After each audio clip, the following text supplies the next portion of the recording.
Boa noite. Não sei se eu entrei. Acho que sim. Deixa eu ver se aparece alguém aqui. Boa noite, pessoal. Boa noite, boa noite. Tudo bem? A gente vai falar um pouquinho hoje sobre as disfunções de amamentação, como é que o fisioterapeuta consegue atuar, né? Aplicar técnicas para tratar essas disfunções de mobilidade aí nos tecidos, no corpinho do bebê. Se vocês estiverem me ouvindo, bota um legalzinho aí. Hoje estou acompanhado, beleza? Astério, meu fiel escudeiro, tá aqui comigo hoje. Mas tem mais gente, ó. Fontanella tá aqui comigo também, meu crâniozinho. A Berna, o nome dessa aqui é Berna. E minha coluna tá aqui para me ajudar também nessa live hoje, certo? Que a gente vai entender um pouquinho da dinâmica, como é que funciona, as disfunções se instalam e o que é que a gente faz, né, nesses bebês que estão com dificuldade aí na amamentação. A gente sabe que é algo muito comum de acontecer, certo?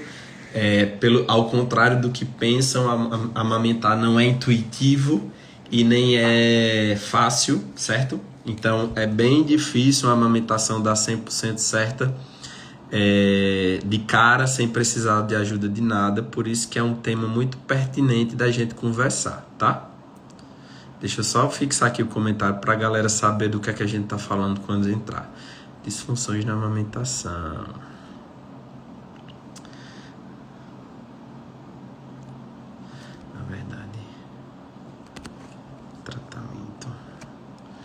Técnicas.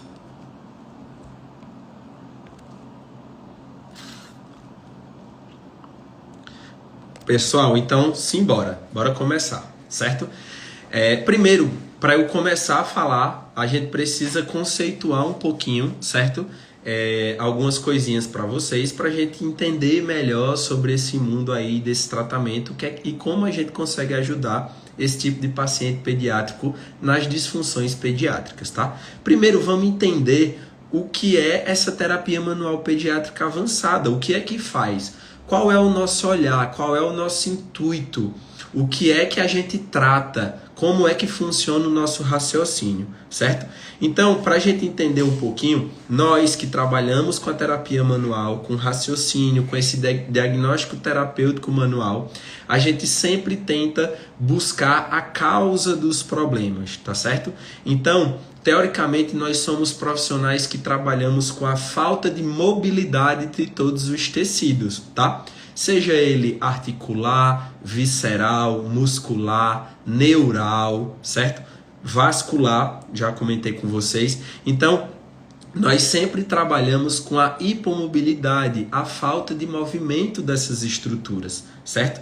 Então, de uma forma geral, a gente tenta promover, certo? Com que o corpo, condições para que esse corpo funcione de uma forma melhor, mais adequada, tá? Através dos nossos estímulos, através da liberação desses tecidos com essa falta de mobilidade, né, as disfunções de mobilidade, a gente promove um bom funcionamento corporal.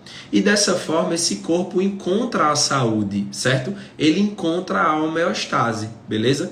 Então, a gente sempre vai tentar entender e raciocinar em cima disso, dessa falta de mobilidade estrutural de todos os tecidos. Então, existem técnicas mesmo específicas que a gente avalia a mobilidade de tudo isso que eu falei para vocês, tá?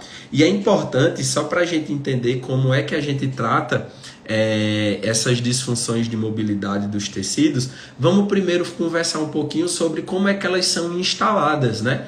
Porque é bem comum para a população leiga e até para quem é fisioterapeuta e não entende um pouquinho, não faz parte desse mundo da terapia manual, entender como um bebê tão novinho, de meses de vida, já pode apresentar algum tipo de disfunção tecidual para a gente, tá certo?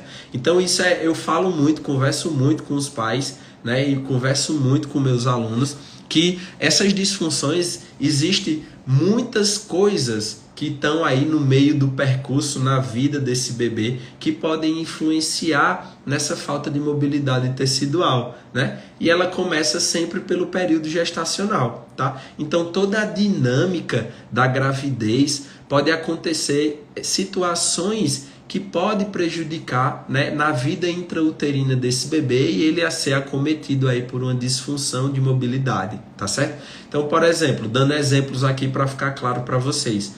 Uma mãe que tem um processo cicatricial abdominal, por exemplo, tá? A gente sabe que toda cicatriz, ela gera uma aderência tecidual ali no sistema facial, né? Para quem não sabe, a fáscia é um tecido conjuntivo. Sabe quando a gente compra o bife que tem aquela capinha translúcida? Pronto, aquilo ali é uma fáscia, tá? E a gente tem aquilo ali recobrindo todo o nosso corpo, certo? Então, faz conexões anatômicas, faz junção de todo o nosso corpo, ela permeia por todo o nosso corpo, tá certo? Então, se a mãe, por exemplo, fez uma cirurgia abdominal, sei lá, uma cesárea prévia, alguma coisa do tipo, e que existe uma aderência facial, a dinâmica da mobilidade visceral daquela região, ela não vai ficar adequada, tá certo? Ou seja, vai ter uma aderência tecidual, vai ter uma hipomobilidade naquela região, tá certo? E a gente sabe que o sistema visceral, ele precisa ter uma mobilidade adequada, né? Principalmente um útero gravídico. O útero, pessoal, quando ele sai de uma posição pélvica, né? Quando a mulher não está grávida, e quando começa lá a acontecer o período gestacional, o útero cresce tanto que ele vem bater no estômago. Então ele é uma víscera pélvica que acaba se transformando no período gestacional uma víscera torácica, né? Ele vem aqui para essa região de tórax, ele sobe, ele aumenta de tamanho, tá certo? Então, se existir alguma aderência tecidual nessa região que mude a dinâmica de movimento dessas vísceras, esse útero ele vai perder essa capacidade elástica, né? Então, às vezes, possa ser que aconteça, ele consegue expandir mais de um lado do que de outro, ou de uma forma geral, ele não consegue ter uma expansão muito boa, e esse bebê ele começa a ficar, né, comprimido, porque o bebê ele pode se encaixar em uma região e, sei lá, uma parte do corpinho, da cabecinha dele pode ficar sempre em contato com a sínfise púbica da mãe, ou com a região do sacro da mãe lá atrás, porque esse útero não conseguiu se expandir tanto, tá certo? Então, essas aderências faciais, elas importam e muito, tá certo? E é importante a gente ficar de olho nisso. A gente sabe que uma gravidez de um bebê só, ela já é, né, é difícil, né? O bebê, ele não tá lá de boa, numa piscina de líquido amniótico, relaxando, certo? Não, chega em um momento ali da gestação, em uma determinada semana, que o local começa a ficar apertado, certo? E ele começa a receber essas compressões axiais, tá certo? E isso é muito importante, tá? Então, um bebê muito grande, por exemplo, um bebê muito comprido, uma mãe que não conseguiu essa expansibilidade uterina, não teve uma gravidez não teve uma barriga tão grande, uma gravidez gemelar, por exemplo, é muito importante. Imagine 2 bebês aí num único útero, né? Espaço mais apertado. Menos espaço, mais compressão. Mais compressão, mais disfunção de mobilidade tecidual, tá certo? Então, é importante a gente ficar de olho nessas questões também, tá certo? Uma mãe, por exemplo, que precisou ficar aí de repouso, né? Por algum motivo, alguma intercorrência na gravidez, um deslocamento de placenta, alguma coisa aconteceu e essa mãe precisou ficar, né, de repouso. A gente sabe que uma mãe de repouso é um bebê que também vai se movimentar menos, né, lá dentro da vida intrauterina. Então, um bebê que se movimenta menos é um bebezinho que recebe mais compressão. Imagina você ficar 3 meses numa mesma posição, né? Sei lá, olhando aqui para o lado direito, dando um exemplo. Como é que não vai ficar todos esses tecidos aqui dessa região cervical, tá? Como é que não vai ficar essas estruturas faciais inervações, como é que não fica a dinâmica neural, né? Ele vai estar ali trabalhando em cima com compressão, com tensão, e isso altera totalmente a dinâmica e o bom funcionamento do sistema neural, certo? É importante também, tá bom? Gravidez gemelar, eu já comentei com você, um bebê pélvico, por exemplo, certo? Um bebê transverso, tá? Um bebê transverso vai receber muita compressão axial, tá? Essas compressões geram todo esse tipo de disfunção que eu falei para vocês, tá certo? Um bebê pélvico, tá? Um bebê que às vezes ficou cefálico, só que ele ficou totalmente torcido, né? Então, um bebê que ficou desse jeito, a gente sente isso quando recebe o paciente no consultório, né? Existe posições específicas que o bebê vai apresentando ali pra gente, que a gente nos diz muita coisa, né? Fala, poxa, esse bebê não estava tão legal lá dentro da barriga dessa mãe, estava com pouco espaço, estava sofrendo um pouquinho. Uma gravidez que, por exemplo, teve muito líquido amniótico, a gente sabe que muito líquido amniótico significa mais pressão em cima desse corpo também, tá? Imagina que a gente está aqui em ar ambiente, existe um peso de uma atmosfera, né, em cima da gente, mas quando a gente mergulha, por exemplo, em água, existe o peso aí da água em cima da gente. Então o bebê lá dentro é da mesma forma, certo? Ele está embebecido por líquido amniótico. Então quanto mais líquido esse bebê, essa gravidez tem, mais pressão, mais compressão esse bebê vai receber. E o contrário também é verdadeiro. Então aquelas mães que tiveram pouco líquido amniótico ou que começaram a perder líquido amniótico, né? Isso começa a causar um sofrimento ali fetal do bebê. Ele começa a receber e sentir essas pressões, essas compressões no corpinho dele, tá certo? É muito importante, tá bom? Então, bebês que se encaixam muito cedo, como eu falei para vocês, ficam semanas numa mesma posição. Então, um bebê que fica semanas numa mesma posição, pessoal, significa que é um bebê que não tem bom espaço lá na vida intrauterina para ele conseguir, né, se movimentar, tá? E ele precisa ter esses movimentos, né? Então, todo o treinamento do desenvolvimento motor do bebê acontece na vida intrauterina. É ele mexendo os braços, mexendo as pernas, soluçando, deglutindo, colocando o dedo na boca. Tudo isso são treinos que o bebê já vai fazendo ali na vida intrauterina, para que aqui, quando ele nasça, né, no pós-natal, ele só aperfeiçoe esses movimentos, tá certo? Mas isso acontece desde lá da vida intrauterina. Então imagina a importância, certo, pessoal? De todas essas questões que eu falei para vocês. E quando a gente fala de todas essas questões da gravidez, o bebê ele pode apresentar algumas posturas específicas para a gente que nos diz muita coisa. Por exemplo, é muito comum no consultório a gente pegar paciente num padrãozinho que a gente chama de bebê camarão, né? Que é aquele bebezinho, ó, muito encurvadinho, com esse padrão de flexão, tá certo? Então significa que esse bebê ele ficou muito apertadinho lá dentro, sofreu muita compressão e isso vai dificultar diretamente na amamentação. É aquele bebê, por exemplo, imagina você ficar semanas da sua vida nessa posição aqui, ó. Como é que não vai ficar a musculatura aqui dessa região da cervical? Como é que não vai ficar as fáscias aqui dessa região, né? Tentem abrir aí a mandíbula de vocês, assim, ó. Veja como existe uma dificuldade, tá? Então, o bebê que tem uma restrição, fica muito nessa posição, tá? Isso vai acontecer também, ele vai ter dificuldade de abrir a boca, tá? E aí, para ele conseguir fazer uma pega efetiva, fazer um vácuo, fazer a sucção, vai ficar comprometida, beleza? Então, olha a importância, a gente chama isso de um bebezinho camarão, são tensões faciais.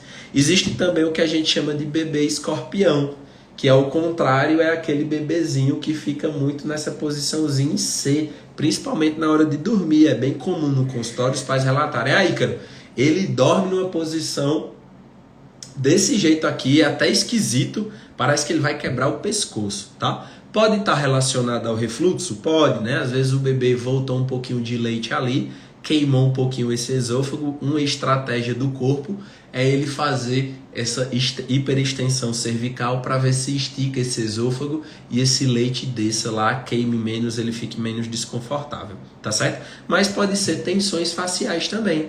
Bebê que sofreu muita compressão axial ficou, ó, com essa hiperextensão cervical. Imagina como é que não fica essa base de crânio, como é que não vai ficar essa cervical alta, vai ficar imbricada, né? Então o bebê fica sempre nessa posição e aí ele vai ficar confortável mais aonde? Só quando ele vai para essa posição.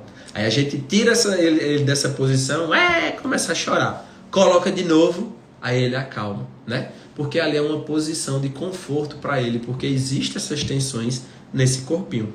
Existe também o que a gente chama do bebezinho banana, né? Aquele bebezinho que é meio tortinho. Alina, bebê pélvico também? Sim, Alina, com certeza, certo? O bebê pélvico também recebe compressões muito importantes no corpo, certo?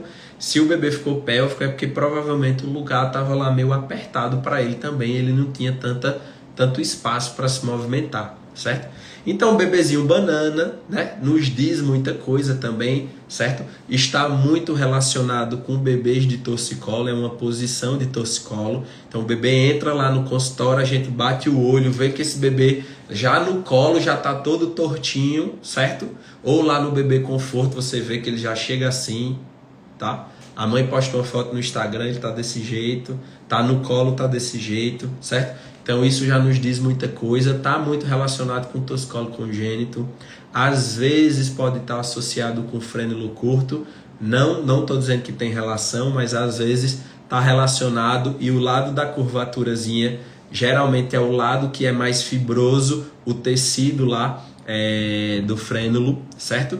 Não é uma certeza, não tem estudo que correlacione isso, mas empiricamente a gente vê isso no consultório, tá certo? E é interessante a gente saber que essas posições, principalmente essa que eu falei agora da bananinha, que está relacionada com o torcicolo, interfere diretamente aí na amamentação. Então vai ser aquele bebê, por exemplo, que vai ter uma mama preferida, certo? Ele não consegue mamar na outra, porque na outra ele precisa rodar a cabeça para o lado que é desconfortável, que ele não consegue. E aí é aquela mamada agoniada, ele não consegue fixar, não consegue levar a mamada por muito tempo, logo ele se irrita, tira, chora, né? Aí a mãe dá mastite, entope, influencia na produção de leite, né? Então isso pode estar diretamente relacionado também. Existe um estudo bem fantástico que fala da relação direta de bebês que têm torcicolo com desmame precoce, tá certo? Então geralmente se tem uma preferência aí posicional, lógico, às vezes existe um fluxo diferente aí da mama, né? Um peito ele pode ter um fluxo maior do que outro, mas isso não quer dizer que o bebê prefira sempre aquele peito, ele não gosta de jeito nenhum do outro. Muitas das vezes, se isso está acontecendo, é porque tem alguma disfunção. Aí você bate o olho nesse paciente, vê ele em posição de bananinha, você já se liga na hora que está rolando ali alguma disfunção tecidual, facial, que está influenciando no posicionamento desse bebê. Beleza? Tudo legal, pessoal? Então tá dando para acompanhar. Às vezes eu acho que eu falo rápido.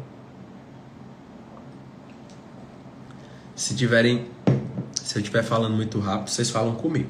Beleza? Então imagine, né? Todas essas tensões que eu falei para vocês influenciam no corpo todo do bebê, tá? E falando especificamente da amamentação, tudo isso influencia porque para a amamentação acontecer de uma forma muito, né, adequada, que o bebê consiga fazer aquele vácuo, aquela pega, não ter estalido, não soltar a mama, né? Ser aquela amamentação gostosa, muitas coisas precisam acontecer, né? Como se fosse uma valsa, né? Muitas estruturas do corpo precisam estar funcionando adequadamente para que isso aconteça. Então, por exemplo, imagina um bebê, um bebê camarão, né? Tá muito assim nessa posição, muito ombros rígidos, né? O bebê tá com a cervical enterrada, tá? Imagina, ele vai ter uma dificuldade já aí de abrir essa mandíbula, tá certo? Existe um ossinho aqui que a gente chama de hioide, existem músculos que saem dessa região e se fixam no ombro, né? Então é aquele bebê, às vezes, que a mãe coloca lá na mama e o bebê, ó, vai mamar desse jeito, mama todo encurtado, com os ombros elevados, muito tensos. Então imagina, a gente precisa liberar essas estruturas, tá certo? A gente sabe também que a base do crânio, deixa eu pegar meu crâniozinho aqui para vocês, ó. A base do crânio aqui é um crâniozinho de um bebê de mais ou menos 40 semanas, tá? A basezinha do crânio, se a gente vê, existem junções ósseas muito importantes. Então, por exemplo, aqui é o occipital, né? Aqui faz uma junção de ossos importantes, aqui do temporal com o occipital, tá? Ele é dividido no bebê em 4 partes, no meu não tá ainda, mas no bebê ele é dividido, certo? E passa inervações muito importantes nessa região, tá? Existe aí o sistema neural que sai entre um ossinho e outro. Então, por exemplo, sai de um foramezinho aqui da base do crânio do bebê, nervos muito importantes que está relacionado aí com toda a dinâmica da movimentação extrínseca da língua, dos músculos da língua. Então olha a importância, por exemplo, dessa estrutura estar tranquila. Se tiver uma tensão nessa região, a gente chama isso de disfunção intraóssea, certo? Então é como se uma partezinha do osso ela imbricasse, né? Ela cavalgasse em outra partezinha que pode aí estar relacionado com essas compressões, com esse aumento dessa força compressiva no sistema neural, que muda toda a dinâmica aí do bom funcionamento dos nervos, né? Então imagine, existe uma compressãozinha dessa região, a inervação não funciona adequadamente, e aí essa musculatura que é responsável pela motricidade da musculatura extrínseca da língua começa a não funcionar legal. E a gente sabe que o quê? Que a língua é muito importante para a amamentação, né? Ela precisa ter um movimento adequado, certo? Por exemplo, a gente sabe que uma assimetria de base de crânio também influencia na língua, né? Na movimentação dessa língua, que tem bebezinho que às vezes chora e só um lado da língua levanta, né? O outro lado ele fica baixo. Isso já nos diz também disfunção. Provavelmente aí em região de base de crânio, que está influenciando nessas inervações que eu falei para vocês, tá? E aí, quando essa inervação ela está sofrendo alguma compressão excessiva, a dinâmica dela muda, e aí possa ser que um lado da língua receba a informação mais correta do que o outro. Então, existe essa simetria de língua aí, impacta diretamente na amamentação, tá certo? A gente sabe também ainda que, por exemplo, o palato, que é esses 2 ossos aqui do céu da boca, eles precisam ter uma boa mobilidade, né? Como eu falei para vocês, somos profissionais que trabalhamos com mobilidade, certo? Então, se essa região ela tá com a hipomobilidade, ela tá com a disfunção, uma tensão, esse palato ele não consegue se movimentar, tá? Adequadamente, vai existir uma pressão, uma tensão ali exacerbada e pode também influenciar na amamentação, tá? A cervical, a gente sabe que é muito importante. Deixa eu pegar minha coluna aqui para vocês. A cervical, a gente sabe que é muito importante também, porque, ó, o bebê faz esse movimento aqui. Então, se foi um bebê, por exemplo, que sofreu muita compressão axial, né? Imbricou aqui essa cervical alta, travou lá essa mobilidade aqui, além de dificultar essa mobilidade de rotação da cabeça desse bebê, mas ele também vai ter uma dificuldade de mobilização da cervical como um todo, dessa base de crânio, influencia também nessa amamentação, certo? Então, olha a importância da gente entender como é que funciona todo esse corpo, né? Essa dinâmica corporal dos tecidos, fáscias, músculos, articulações, nervos, que para a gente entender um pouquinho dessa dinâmica disfuncional, o que o bebê apresenta para a gente conseguir tratar, beleza? Então é muito importante, beleza, pessoal? Deu para entender? Tá tudo ok? Se tiver muito rápido, me avisa, beleza? Então é exatamente por a gente sempre tentar, de uma forma geral, encontrar a causa do problema, né? Seja ele no paciente adulto ou pediátrico, quem trabalha com terapia manual tem esse raciocínio, certo? é exatamente por isso que a gente consegue ter um resultado muito satisfatório, certo? A gente consegue ter um resultado muito duradouro, absurdamente mais rápido, tá certo? Porque a gente tenta raciocinar em cima daquele sinal que o bebê está apresentando pra gente, o que é que pode estar de errado.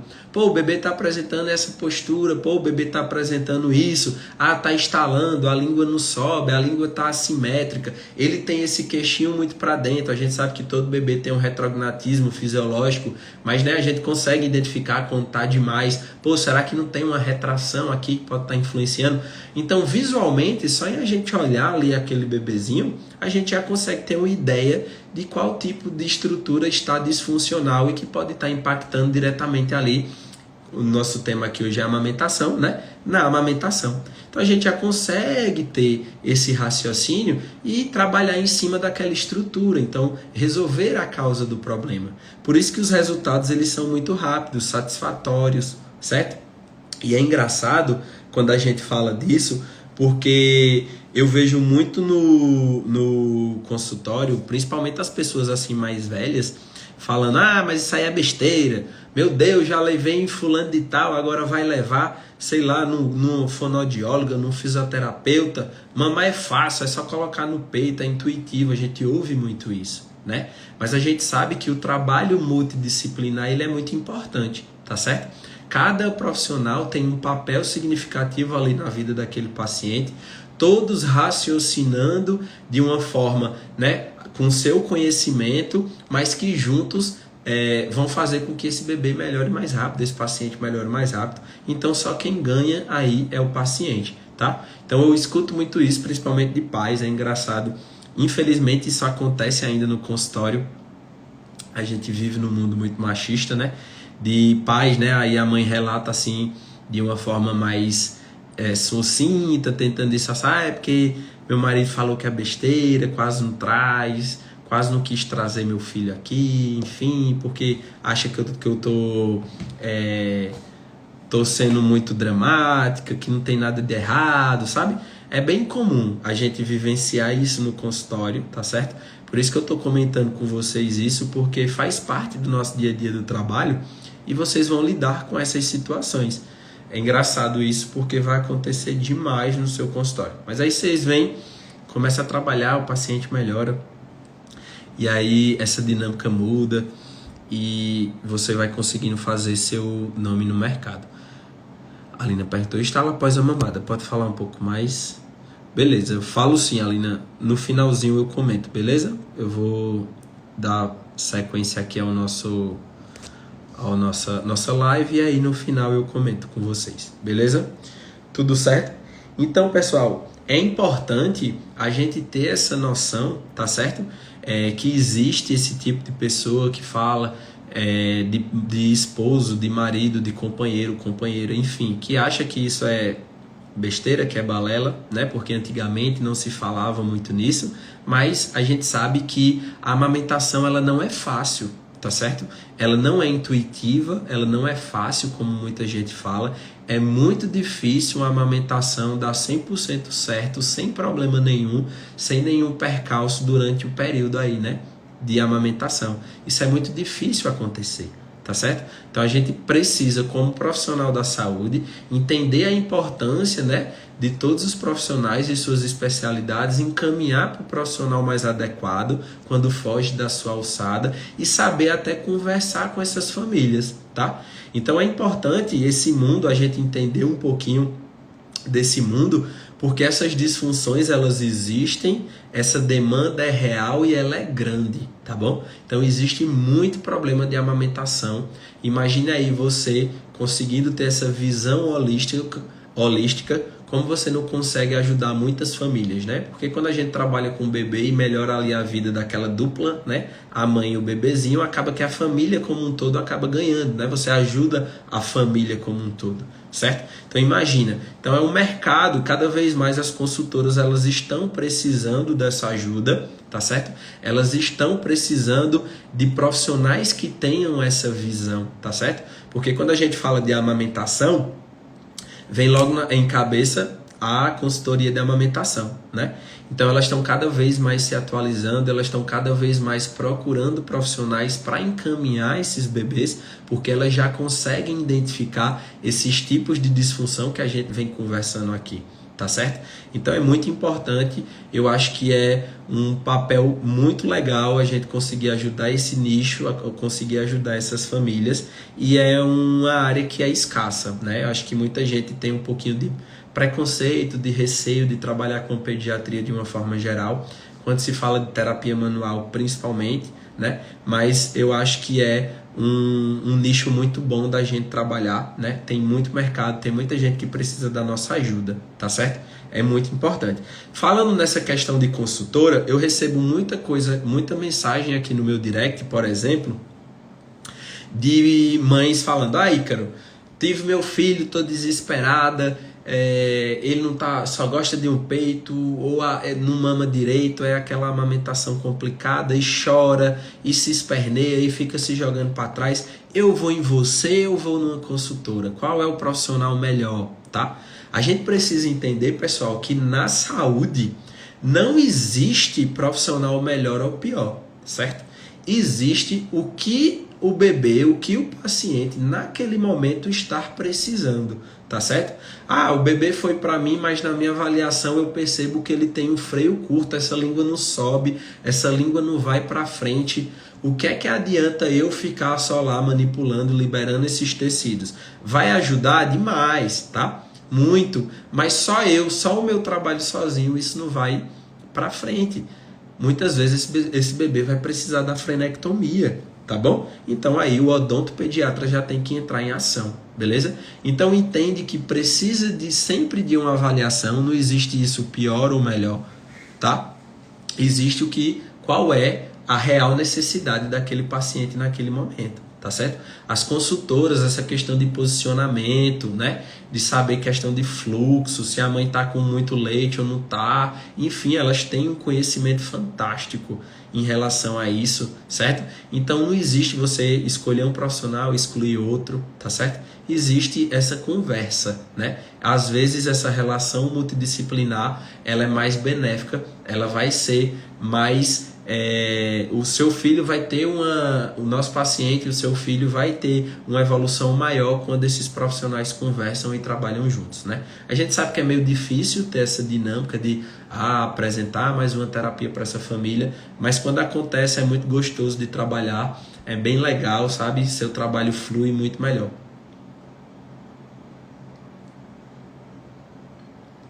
Certo, pessoal? Deixa eu ver aqui os comentários. Cara, a amamentação é um dos momentos mais desafiadores da maternidade. Carol é físio e também é mãe. Foi mãe recentemente, né? Acho que a filhinha de Carol deve ter 1 ano e pouquinho. Pois é, Carol, com certeza. Você que tá aí nessa vida pode falar por experiência própria, né? É isso aí. Então, quando já falei de tudo, já conceituei terapia manual, já falei como essas disfunções se instalam, bora falar um pouquinho então das técnicas, né? O que é que a gente, como fisioterapeuta, pode ajudar o paciente aí com nossa avaliação, nosso raciocínio e as nossas técnicas. Beleza, pessoal? É muito importante a gente saber, né? Então, por exemplo, como eu falei para vocês anteriormente, existe aquele foramezinho jugular que eu falei para vocês, que é a junção aí entre esses dois ossos, né? Occipital e temporal. Sai aí, por exemplo, um nervinho muito importante. Quem? 2. Sai o nervo acessório, que é o nervinho responsável pela musculatura aqui do nosso pescoço, o ECOM. Imagina se o bebê recebeu uma compressão nessa região, ou foi um parto cesáreo, por exemplo, né? Precisou daquela tração mecânica que o médico precisa fazer nessa região. A gente sabe que aquilo ali já causa disfunções mecânicas nessa base de crânio, que pode irritar a dinâmica desse sistema neural.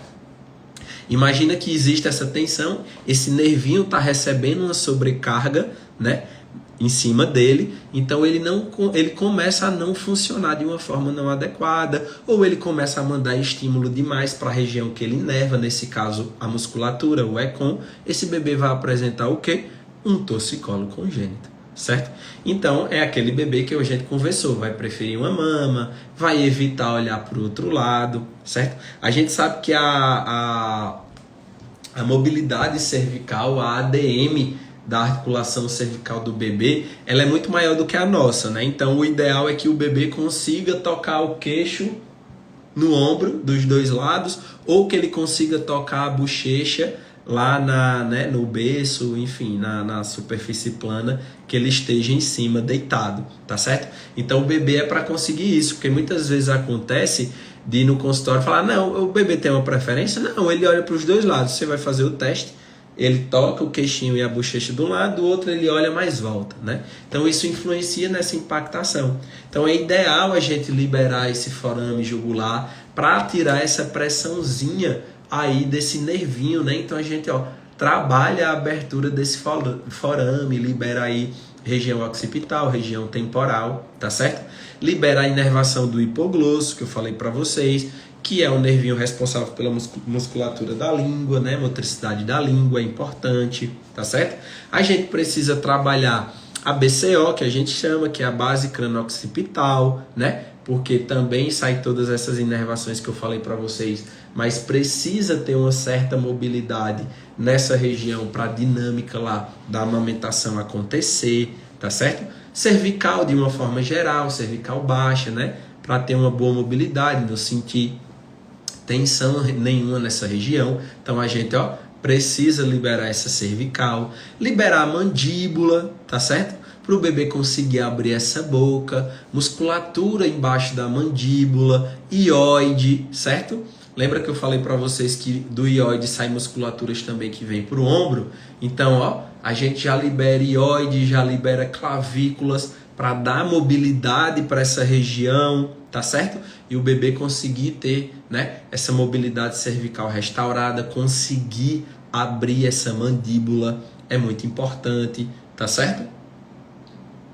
Então, técnica para liberação de clavícula, técnica para liberação de ióide, técnica para liberação de BCO, técnica para abertura de forame jugular. Tudo isso são técnicas muito boas que a gente consegue trabalhar aí essas estruturas, tá certo? Técnica para a gente conseguir liberar, pessoal, a coluna torácica, tá certo? A região torácica ela é muito importante. Lembra que eu falei para vocês, por exemplo, do bebezinho camarão ou até do bebê, por exemplo, escorpiãozinho, certo? Imagina esse bebê com essa restrição torácica, não é aquele bebê que se acomoda lá no peito, né? Ele consegue, de uma forma geral, se organizar lá e ter uma amamentação adequada, né? Então a mobilidade dessa região torácica ela é muito importante também. Fora que a mobilidade, né, a biomecânica dessa região torácica, ela influencia muito a biomecânica cervical. Então, se existe uma restrição nessa região, ela vai impactar também diretamente a cervical. Então, técnicas para a gente liberar a região torácica, de mobilidade torácica. A gente pode, testar mesmo a mobilidade de cada vértebra, né? A gente pode ainda pegar o bebezinho, fazer esse movimento aqui dessa região torácica, colocar no colo, né? Abrir e fechar as pernas, as nossas pernas, e o bebê vai fazer essa movimentação aqui de extensão e flexão de tronco. Então tudo isso são técnicas que a gente consegue fazer nesses bebezinhos, e a gente já pode ir olhando ali quando aquele bebê chegar com essa queixa, né? A mãe chegar com essa queixa de amamentação, a gente já pode ir dando uma olhadinha nessas estruturas e avaliando, ver se o histórico bate lá, né? Avaliando palpatoriamente, procurando essas densidades ósseas, essas tensões, beleza? Tem muita gente que pergunta se existe algum tipo de contraindicação, né, para terapia manual, se existe alguma limitação, alguma restrição. Eu recebo muita mensagem aqui no meu direct: eu tô com minha data prevista de parto para tal dia, quando é que eu vou marcar uma consulta com você, né? Ou então, meu filho já nasceu, tem uma semana, eu posso levar? Certo? Então, a gente já sabe que não existe contraindicação absoluta, tá certo? Existe adaptações de técnicas, ou existe você escolher uma técnica ao invés de outra a partir do que aquele paciente apresente para você no consultório. Exemplo, digamos que o paciente chega no seu consultório com hidrocefalia, tá? Sei lá, ele não foi avaliado por um neuro ainda, mas você, pelo histórico e pela sua avaliação e sua anamnese, você viu que aquilo é uma criança que possivelmente tem uma hidrocefalia. Então é uma hidrocefalia que não está tratada, não tem válvula, né? Tá só acumulando líquido ali. Você não vai fazer técnicas cranianas nesse paciente, certo? Mas não proíbe você de trabalhar o resto do corpo. Então você consegue trabalhar todo o resto do corpo desse paciente, mas não necessariamente você precisa mexer no crânio dele, beleza?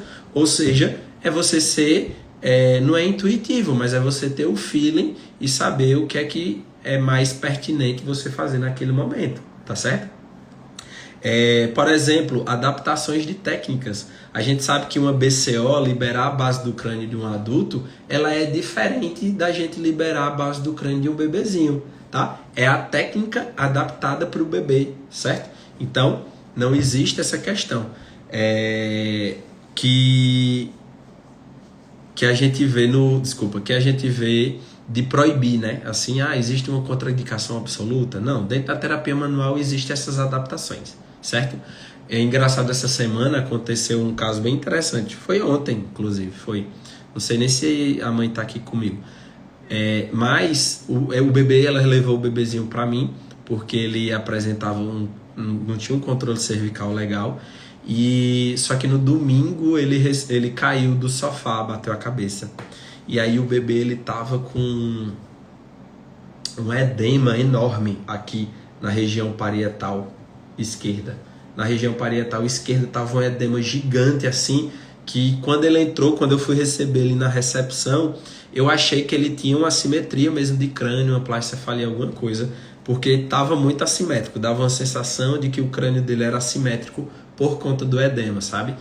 E quando ela entrou lá no consultório e eu fui avaliar esse bebê, o filho dela, eu vi que, apesar dessa questão da cervical, que foi o que ela chegou lá no consultório, eu percebi que ele tinha um padrão de uma cabeça mais dólico-cefálica, apesar desse edema, certo?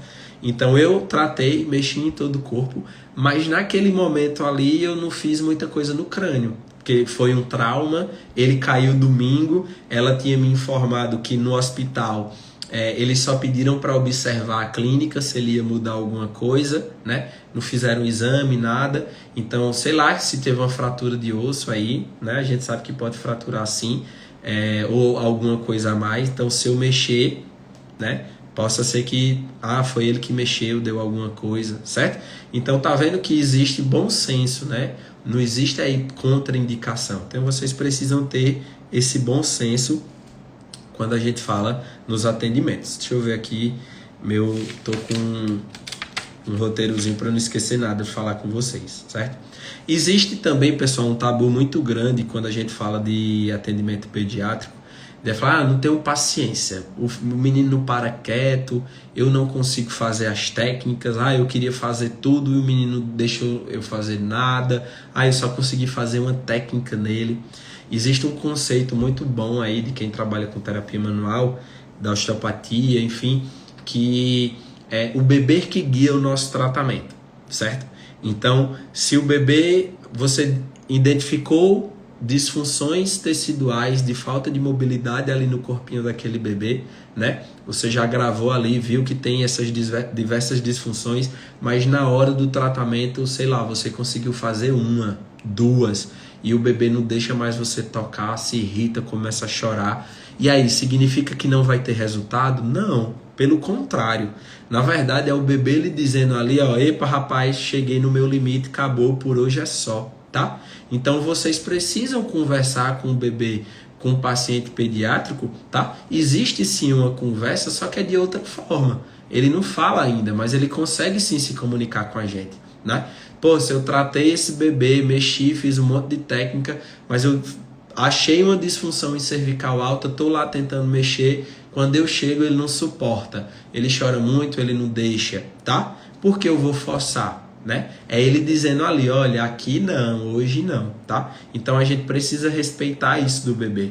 Eu acho que é o encanto da pediatria, é a gente ter essa conversa, saber o limite dele, saber entender e que não a gente tentar extrapolar, né? Porque a gente quer fazer tudo na mesma hora. A sensação que tem é quanto mais a gente fazer, mais rápido ele vai melhorar. Mas às vezes o bebê naquele dia só está precisando de uma técnica. Ou ele só quer que você mexa em um lugar, certo? E aí você tem que respeitar isso. Isso eu fui ganhando com o tempo, ninguém me ensinou, né? Foi a minha experiência clínica, a minha experiência empírica que eu fui vendo que isso é muito real, certo? E até porque se você força o tratamento com o bebê, se você tenta fazer aquilo que naquele dia ele não quer, que ele não está preparado e que ele não quer que você faça aquilo com ele, no outro dia pode ter certeza na semana seguinte que ele não vai entrar no seu consultório. Quando ele entrar na clínica, ele vai começar a chorar, tá certo? E aí você realmente não vai conseguir atender esse paciente, certo? Então é muito importante a gente conseguir ter isso, tá? E quando a gente fala de atendimento, muita gente ainda não está familiarizado aí com a terapia manual, mas ou já trabalha na fisioterapia do neurodesenvolvimento, pediátrica, enfim. Só que a gente sabe que é bem diferente, né? A fisioterapia pediátrica convencional, que trabalha aí com neurodesenvolvimento, da terapia manual pediátrica, tá? A terapia manual pediátrica, todas as nossas técnicas, todo o nosso raciocínio e o nosso intuito ali de conseguir reorganizar aquele corpo, precisa de um tempo para que aquele bebê, para que aquele paciente, ele se reorganize a partir daqueles estímulos que você deu, sabe? Para que ele consiga responder àqueles estímulos e entrar na homeostase que a gente quer que ele entre, tá certo? Então, diferente da fisioterapia convencional pediátrica, da fisioterapia no neurodesenvolvimento, a terapia manual pediátrica, a gente atende uma vez por semana ou a cada 15 dias. Isso vai dependendo aí de como esse bebê está respondendo ao tratamento. Mas geralmente acontece dessa forma. É uma vez por semana, é a cada 15 dias. E isso é um benefício muito grande, porque a gente consegue, de uma forma geral, atender mais pessoas, ajudar mais bebezinhos, conseguir cobrar um valor justo pelo seu trabalho, né? A gente investe tempo, dinheiro nas nossas formações para a gente conseguir sempre dar o melhor para o nosso paciente. Então, é pertinente que a gente queira receber aquilo que a gente merece, né? Então, a gente consegue cobrar um valor mais justo pelo nosso atendimento, porque a gente não tem a necessidade de ver esse bebê mais vezes, muitas vezes durante a semana. Então, é bem legal isso dentro da terapia manual pediátrica, porque a gente consegue trabalhar dessa forma, certo? Falando especificamente aqui do nosso tema, que foi as disfunções na amamentação, a gente espere que do bebê, o que é que a gente espere para ele melhorar, né? O que é que a gente vai esperar quando esse bebê retornar que indique que ele melhorou com o nosso tratamento, certo? É a gente reavaliar todas essas estruturas, né, teciduais que a gente tratou na semana passada e reavalia, faz os testes, como é que está a mobilidade dessas estruturas. É para eles estarem livres, né? É o relato da mãe, é a mãe dizer que agora ele está aceitando os dois peitos de uma forma melhor, está mamando os dois peitos igual, que agora parou de estalar, certo? Que agora ele não mama mais com os ombros todos tensos, que ele consegue relaxar, que ele perdeu aquele padrãozinho de posição de camarão, escorpião ou bananinha, tá certo? Então, a gente espera que esse bebê, além dessas liberações teciduais aconteçam, que a gente vai avaliar através da palpação, né? Diagnóstico palpatório, visualmente e o relato da mãe também aconteçam essas mudanças. Beleza, pessoal? Certo? E se o paciente não melhorar, tá? Que acontecem, não ache que é milagre, que a gente resolve tudo, certo? Existe sim o caso que às vezes a terapia manual, a osteopatia não é o mais indicado, ou na verdade não é o que o bebê só precisa naquele momento. Talvez ele precise de uma fono, ele precise de uma frenectomia, de um odontopediatra, alguma coisa do tipo. Se ele não melhorar, você tem que ver o que foi que aconteceu, certo? tem que ver se você não errou numa avaliação, ou no seu raciocínio clínico, ou na sua técnica, ou se realmente você não precisa de ajuda de outro profissional para a gente conseguir avançar aí nesse tratamento desse bebezinho, beleza? É engraçado que isso aconteceu recentemente com um paciente meu, que ele tinha constipação.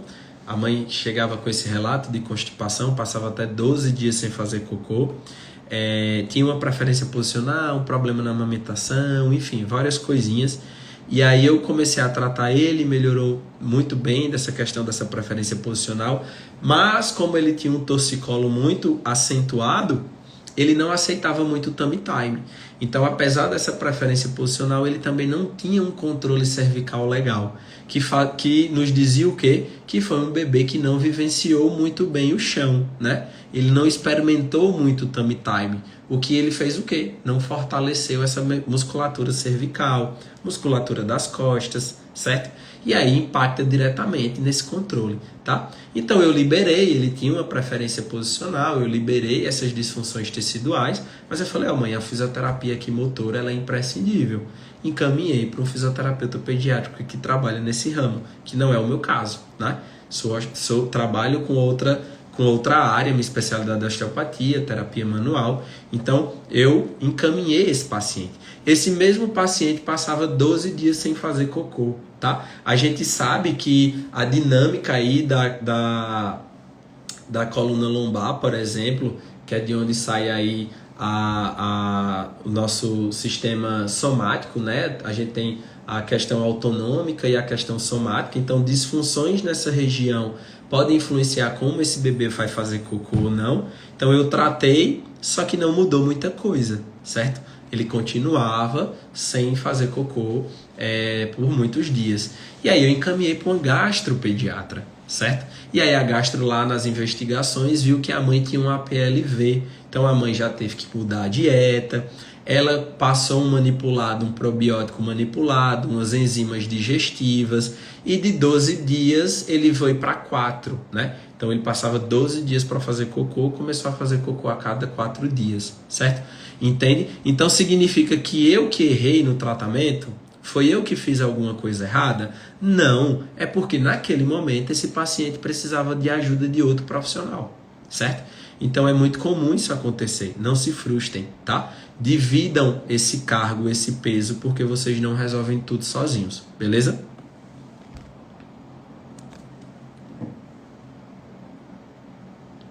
Bora lá, quem tiver pergunta, joga brasa. Ticiane, importância do nosso olhar para a equipe multi. Perfeito, Tícia, é isso mesmo. Sempre, sempre, sempre. Nenhuma especialidade é única e vai resolver tudo sozinho. A gente sempre precisa desse olhar. Pessoal, quem for querendo perguntas... A Alina me mandou uma e eu não lembro, subiu, eu não tô conseguindo achar. Alina, me manda de novo, por favor. Desculpa, tomei água, fiz foi arrotar aqui. Vala, meu Deus. Alina, se tu tiver aí, me manda de novo a pergunta, eu não tô achando. Eu lembro que você fez uma pergunta no início, né?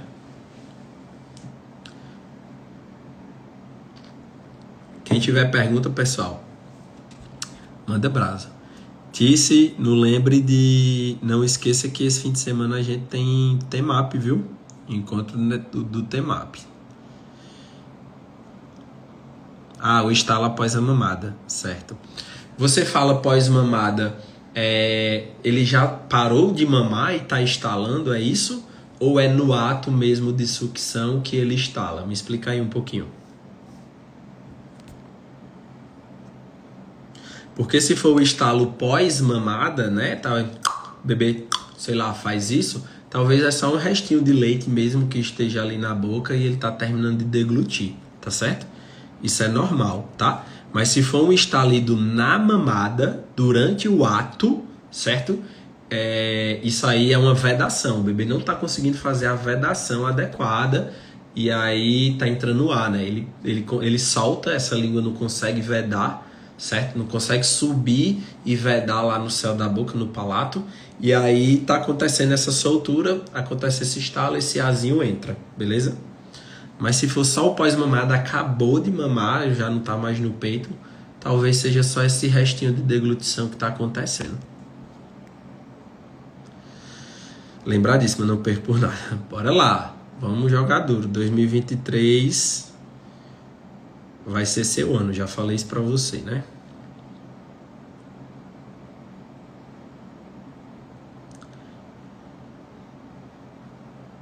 Pós-mamada, antes era frequente, agora diminuiu mais. Então talvez seja essa questão mesmo dessa deglutição, certo? E a gente tá durante, né, nosso tratamento ainda, a gente tá no meio do caminho, possa ser que isso melhore, tá certo?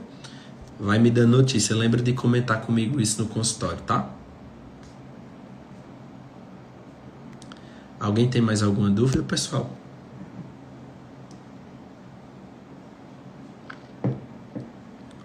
Eu acho que eu falei tudo que eu queria falar. Eu postei isso ontem, decreto que 2022 vai ser meu ano, vamos juntos.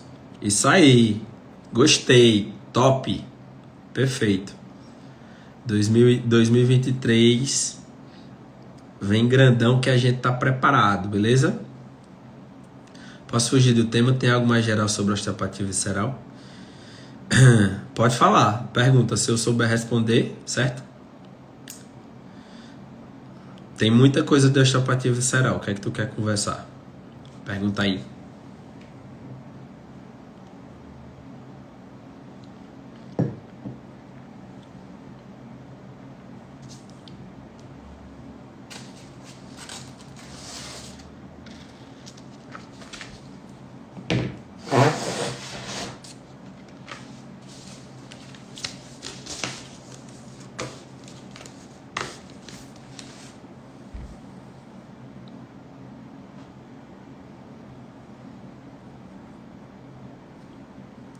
Certo. Hipertensão da veia porta, paciente hepatopata, ascite por cima. A gente pode ajudar em algo? Com certeza, certo? Mas lembre que sempre a osteopatia ela consegue botar a colherzinha em tudo, beleza, pessoal? Como a gente trabalha com as disfunções teciduais e de falta de mobilidade do nosso corpo, elas são a antecedência da doença, tá certo?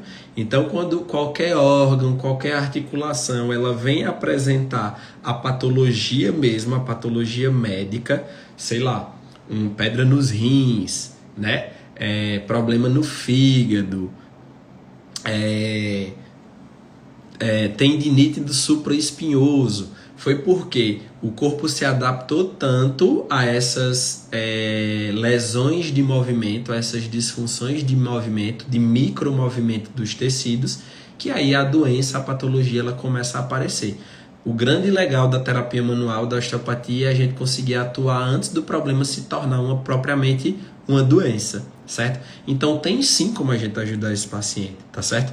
Trabalha muito aí o sistema vascular, principalmente esse retorno venoso dele, trabalha muito o fígado, certo? Trabalha todo o peritônio, que é o tecido que recobre todas as nossas vísceras, tá certo? Trabalha membros inferiores, tudo isso vai ajudar, né? Técnicas específicas de veia cava, arterial, o retorno venoso é muito importante, tá certo? Então tem sim como a gente ajudar, certo? Vai procurando disfunções de movimento no corpo, independente do diagnóstico médico, certo? Coloca a mão, sente o tecido, vê se sente falta de mobilidade, trabalha o que você encontrou ali, que você vê que consegue ajudar em muito, certo? Eu já tive uma paciente que expeliu uma pedra, que ela já tinha pedra nos rins há vários anos, só que só acompanhava, né? Às vezes tinha uma crisezinha, tomava medicação, e depois do meu atendimento ela expeliu uma pedra no mesmo dia. Ela saiu do consultório, chegou em casa e foi fazer xixi e expeliu uma pedra. Ela ficou besta, mandou foto, a pedra gigante. Ícaro, foi, o que aconteceu, tal. Aí eu fui e falei, ó, A gente trabalha todos esses movimentos teciduais, deu capacidade das vísceras, né, retornarem ao seu movimento fisiológico normal, e aí ela conseguiu trabalhar de uma forma mais efetiva. Boa, primeiro peritônio, depois a gente vai mais fundo. Obrigado. Isso. Sempre do mais, né, superficial para o mais profundo. Lembra sempre daquela hierarquia dos tecidos, tá? Então é bem legal. Eu gosto muito de trabalhar peritônio para todas as vísceras abdominais ali. Ele é o que recobre tudo, né? Faz conexões muito importantes. Então é bom vocês trabalharem bastante.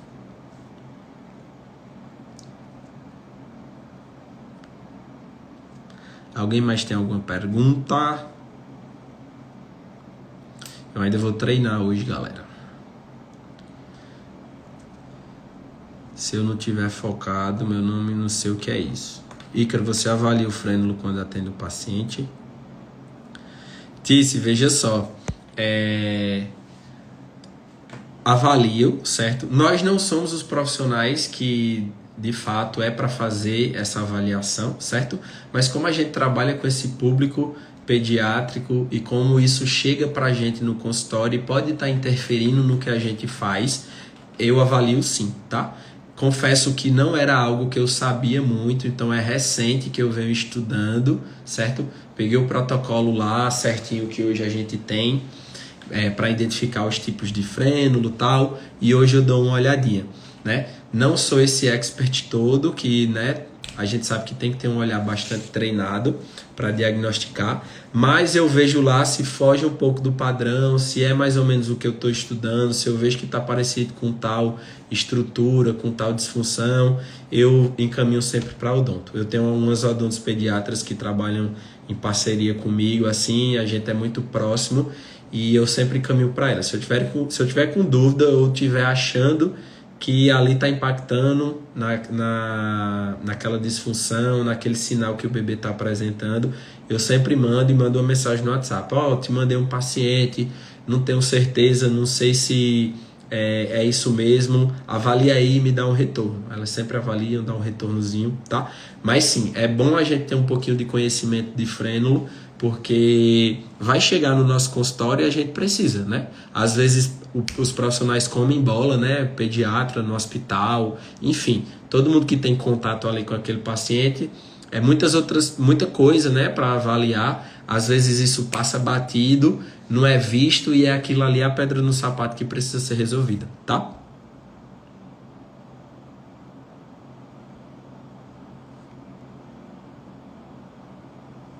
Quem tiver mais alguma pergunta, joga duro. Dou-lhe uma, que eu preciso entrar em outra reunião agora.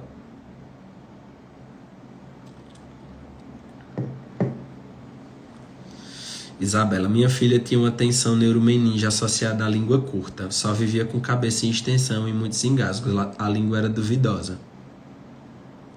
Isabela, tu é físio também?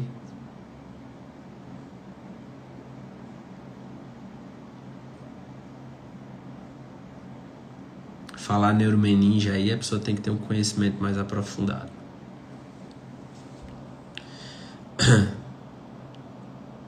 Com certeza. Eu não acho que em relação a isso da neuromeninge associado, né? Essa cabeça em hiperextensão, a gente sabe que a dura mater ela se fixa no occipital, né? Na base do occipital. Então faz todo sentido se tiver uma tensão aqui, principalmente se vem da região sacral, por exemplo, né? Fazer essa hiperextensão aqui, perder essa movimentação de cabeça. Como é que foi o período gestacional, né? Foi um bebê pélvico, às vezes no hospital, lá no parto, fizeram aquela manobra de Christelé, né? Faz toda uma pressão aqui no sacro, pode gerar essa tensão neuromeninge aí e pode influenciar.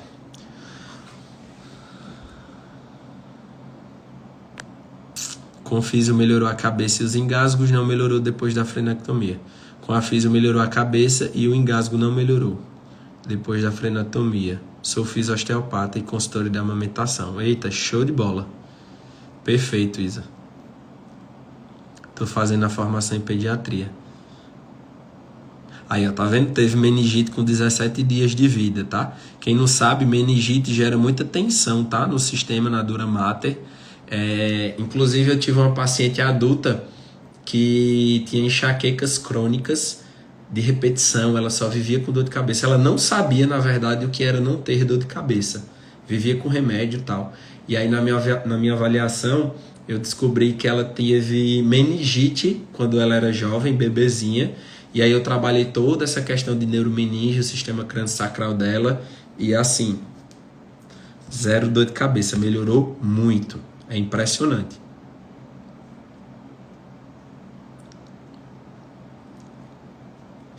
Com certeza, Isabela. Pode ter certeza que isso influenciou muito aí essa meningite nesse quadro.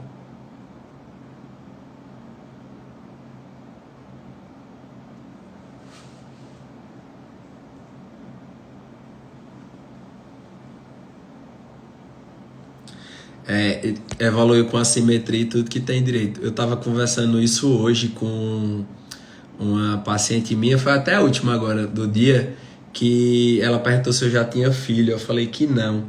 Aí ela falou bem assim, eita, ela tinha ido por causa de cólica, né? A bebezinha dela estava sofrendo muito com cólica. Aí ela falou, eita, será que o teu vai ter cólica? Eu falei, eu tenho certeza. Todo profissional da saúde, e que se você ainda trabalha na área, seu filho vai ter tudo. Tudo que tiver direito. Como tu tá na área, faz parte do pacote. Mas vai dar certo, viu, Isa? Se preocupe não. Já tá no caminho certo, fazendo osteopatia. Com certeza vai melhorar muito. Já tá fazendo reposicionamento terapêutico?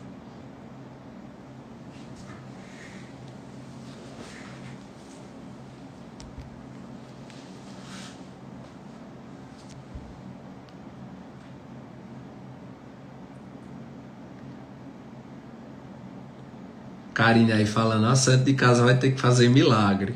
Ela tá se confiando muito em mim, galera. Ela acha que eu vou resolver todos os problemas quando a gente tiver nosso filho.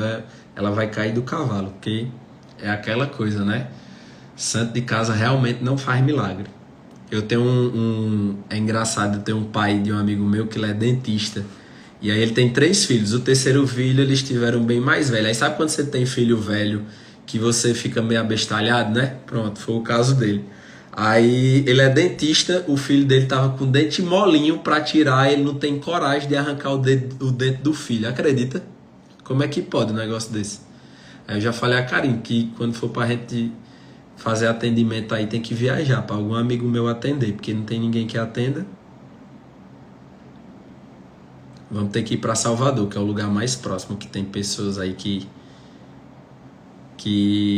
pode atender. Na verdade tem feira, né? Tis tá aí em feira. Dá pra ir pra feira. E aí Tis se atende, meu filho, quando tiver. Nem sei se ela tá aí ainda. Tá aí, Tis?